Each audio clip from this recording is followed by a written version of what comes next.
And I wanted to come on today because I was thinking about something while I was standing in line at the post office.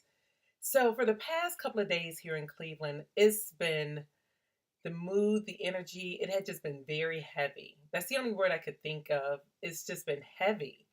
Ever since Stevens murdered Mr. Godwin and put it on Facebook, and then he came on and said he was going to just kill innocent people, which he's shown that he had done, but that he was going off after random people, after Greeks. It's like the city put itself on lockdown. Everybody went home and it was pretty much done for the day, right? And so here we are today, and we find out that this guy has now committed suicide. So it's like a sigh of relief that the city is feeling. Everybody has a little bit more pep in the step. People have been very nice and enjoying the beautiful day we had outside. And it just got me to thinking, like, this is such a false sense of security that we have. Like, this guy was not the first one who murdered someone that was a random person. He may have been the first one who put it on Facebook and said that he was going to do it and then actually uploaded the video of him doing it. But there's people getting killed every day. There's a lot of people who don't value lives. There's a lot of people who have mental issues that they're dealing with. There's a lot of people out there that's pretty similar to what this person was and what he represented. So I don't know why we're walking around like now it's a big relief because he's off the street. Yes, we wanted him off the street. And yes, it does feel good to know that he no longer can hurt or harm anybody. I don't know if I necessarily wanted him to kill himself or what, but it's not even up to me, right?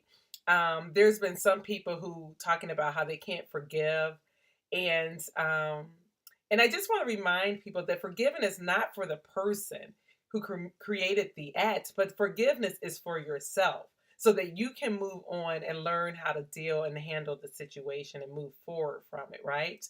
But being that his family, Mr. Godwin's family, chose to forgive this person, I applaud them for that. But this is part of their healing that they have to deal with, right? Because it's nothing that they can do to bring back Mr. Godwin at this point. What this guy Stevens did was heinous. It was horrible. And I feel bad for those of you who actually saw the video because I don't even know how you get that out your spirit. But I will say this is that I serve a God who is merciful and gracious.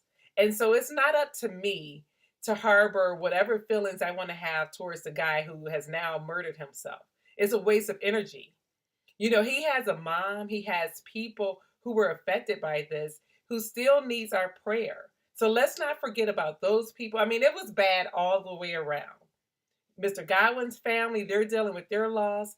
And now Stephen's families and friends and those who he were close with is dealing with this situation as well. But, when you think about Mr. Godwin's, he was walking up the street. Did he know that was going to be his last walk? Of course not. You think back to last week when Charlie Murphy died, and, it was a shock to most of us. Did he know his last breath was going to be his last breath? I'm sure he didn't. And do we know when our last breath is going to be? No. And so I just want to remind you, and I guess I can say that it was a blessing to go through cancer to change my mindset and my perspective because having faced cancer twice is a conscious reminder for me to live and to live on purpose. And when I say on purpose, I say this all the time.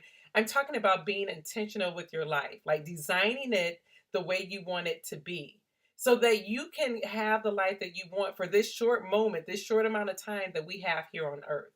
And it's a song that Eric Benet sings. I can't even remember the name of the song at this point, but there's a line in there where he says that we've grown so accustomed to life that we forget to live or something like that. But it's so true. Like we just go through our day to day and not even pay attention to the fact that this day could be our last day. This moment could be our last moment. Like we take life for granted. And we have to stop that. We have to be intentional about making our lives matter, not just to ourselves, but to those around us, those in the world. Like we are all connected. And I just wanted to share that with you today because I know there are tons of people who are affected by what has happened these past few days. But I want you to stay mindful that just because this person is gone doesn't mean that your life is going to keep going on forever. Like we are only guaranteed this moment that we have. So make the most of it. And then also just be a little bit more empathetic, compassionate. We have become um this this society that is just we just don't care. We are so insensitive to what people are doing, what they're going through, and there are a lot of people who are dealing with stuff, and we just don't know. And I was thinking about this with with Mr. Godwin when he was killed. Like, how many people did Stephen pass up before he got to Mr. Godwin? Like, those people didn't even know that their lives were protected by angels and by God. Like it wasn't their time, right? And even though the way that Mr. Godwin went and that it was evil, it was his time. And I don't say that to be insensitive by any means, but if you believe in a higher power, then you know that, God is in control of everything. And so I say this to you because if you have breath at this moment, if you have the opportunity to hear what I'm saying, then there's a purpose, there's a reason you are here today. And so make the most of these moments that you have because that's all you're guaranteed. And so I just wanted to share that with you. I hope this isn't too long, but it was on my heart. I actually tried to do it earlier, and my phone, which has 128 gigs. I don't know how it said out of storage, but it did say that to me. And so I couldn't do my video from outside in the natural sunlight, which would have given me a much better glow, but that's neither here or there. But I am serious with what I say. Just be intentional about making every moment count because that's all we are guaranteed.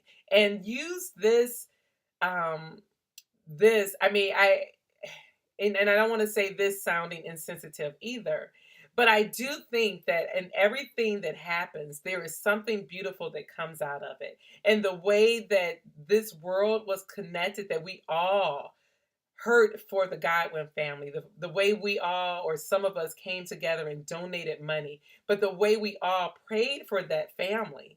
And even the family of the man who did this, like, that is something to be said. And I hope people realize that now we are all connected. Like what this guy did, it didn't just affect Mr. Godwin and his family and the guy's family. It affected the nation.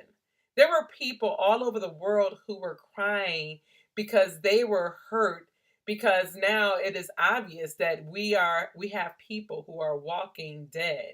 And I'm saying dead in the sense that they have no soul or that they are combating demons that they don't know how to beat or fight against. So I just wanted to share that with you. I'm going to end now because I've gone way longer than what I wanted to, but I just wanted to make sure that I just reminded you to live on purpose.